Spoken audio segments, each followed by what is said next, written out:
Assalamualaikum warahmatullahi wabarakatuh. Selamat datang di mata kuliah IoT. Pada pertemuan kali ini, kita akan membahas mengenai AI dalam IoT. Selanjutnya, pendahuluan.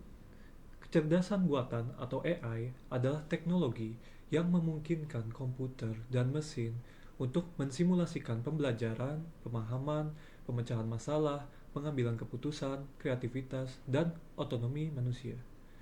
Seiring berjalannya waktu, teknologi AI mulai dikembangkan lebih spesifik lagi, yaitu machine learning atau ML, deep learning atau DL, generative AI atau Gen AI.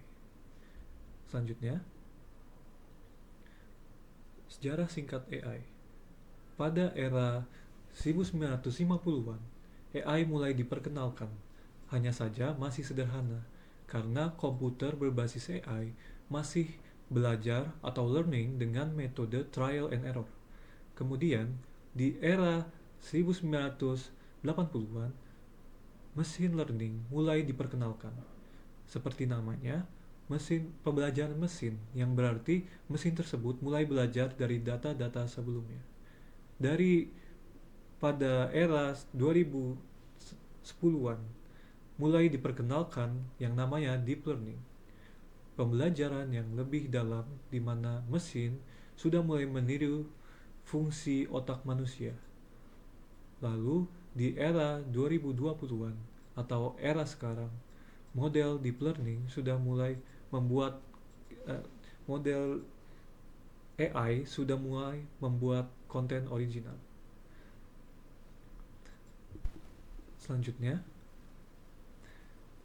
kemudian adalah komparasi antara Gen AI, ML dengan DL. Berikut adalah perbedaan dari Gen AI, ML dengan DL. Gen AI fungsi fokus untuk membuat konten baru secara otonom. Berbeda dengan ML yang melatih algoritma untuk mempelajari pola data, dan juga DL yang memanfaatkan jaringan saraf dengan banyak layer. Kemudian, untuk fungsi utamanya, Gen AI berfungsi untuk menghasilkan konten yang baru dari pola yang sudah dipelajari, sedangkan ML menganalisis data untuk prediksi atau membuat keputusan, dan DL mempelajari pola kompleks dari data untuk prediksi yang akurat. Kemudian algoritma utama dari Gen AI adalah generative generative adversarial networks. Kemudian komparasi Gen AI, ML dan DL. Berikut adalah perbedaan dari Gen AI, ML dan juga DL. Gen AI fokus untuk membuat konten baru secara otonom.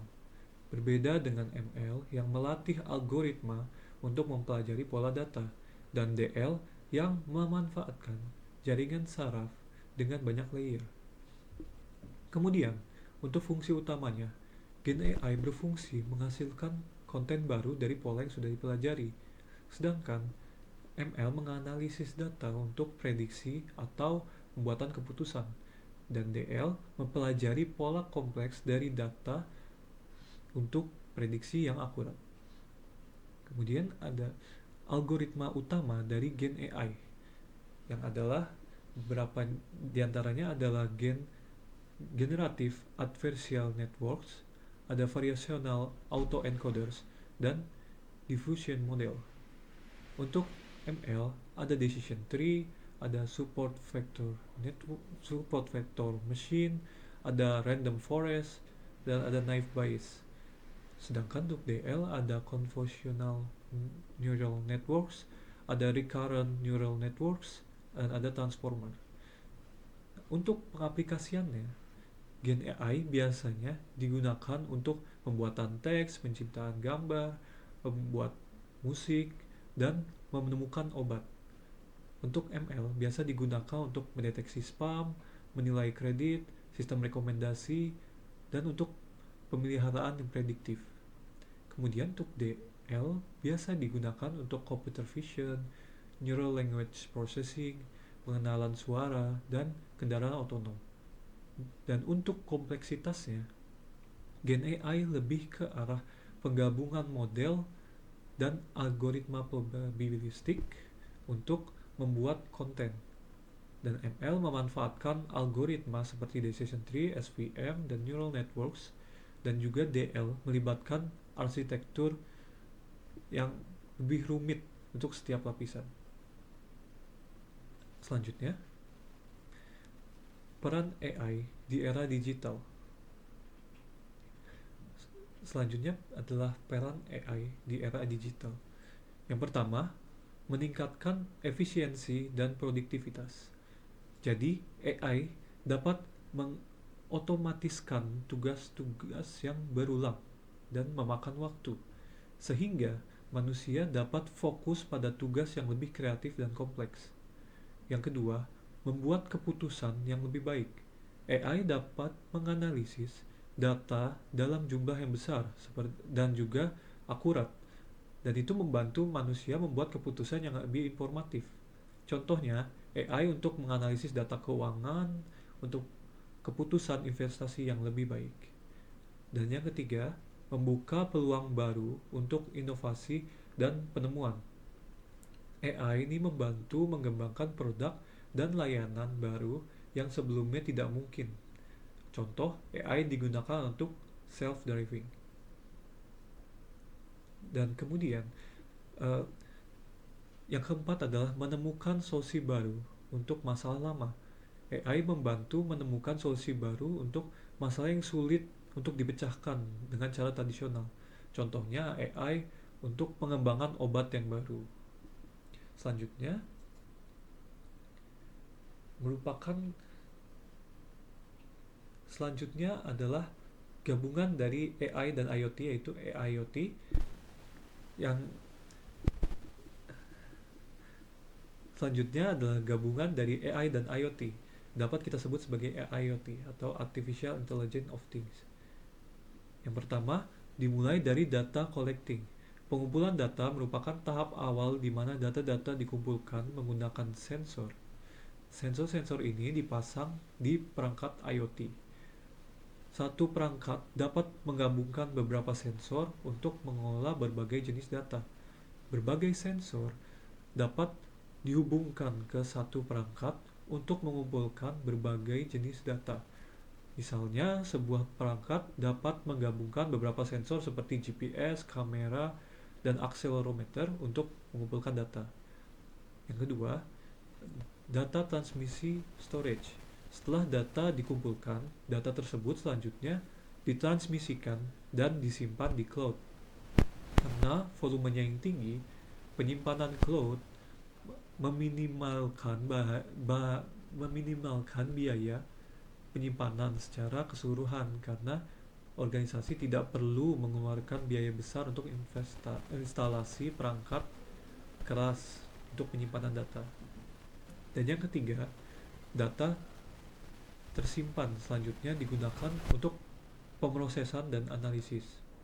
Pemrosesan data melibatkan berbagai fase seperti ekstraksi data dari cloud, pembersihan data dan pembersihan anomali dari data, konversi data ke format yang standar, dan penerapan algoritma untuk mendapatkan wawasan.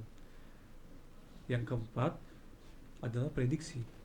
Data yang sudah diproses. Setelah data diproses, algoritma pembelajaran mesin membantu memprediksi kejadian di masa yang mendatang. Setelah model yang relevan dihasilkan, prediksi berdasarkan hasil yang diperoleh menjadi lebih mudah. Misalnya, model pengelompokan memprediksi pola gambar. Model deteksi anomali prediksi kemungkinan kesalahan, dan model berbasis teks yang memungkinkan klasifikasi teks dan pengenalan entitas. Kemudian, setelah membuat prediksi, langkah terakhir dari mesin adalah mengambil tindakan berdasarkan wawasan yang dihasilkan. Wawasan dan dashboard canggih membantu untuk menyelaraskan tujuan bisnis, menyempurnakan proses, dan menciptakan strategi masa depan. alat visualisasi seperti Tableau atau Microsoft Power BI secara efektif dapat memvisualisasikan data yang masif yang berisi jutaan titik data dan prediksi itu membantu tindakan yang secara real time. Misalkan plot visual yang bermanfaat untuk membuat laporan secara detail. Dan selanjutnya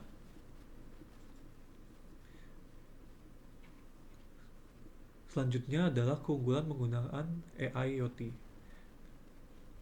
Yang pertama, boosting operational efficiency atau penerapan AIoT ini membantu merampingkan operasi bisnis dengan prediksi yang akurat dan peningkatan efisiensi.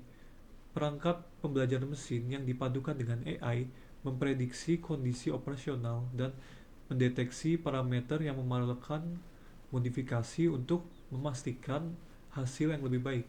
Misalnya, Google memanfaatkan kekuatan AIoT untuk meminimalkan biaya pendinginan pusat datanya.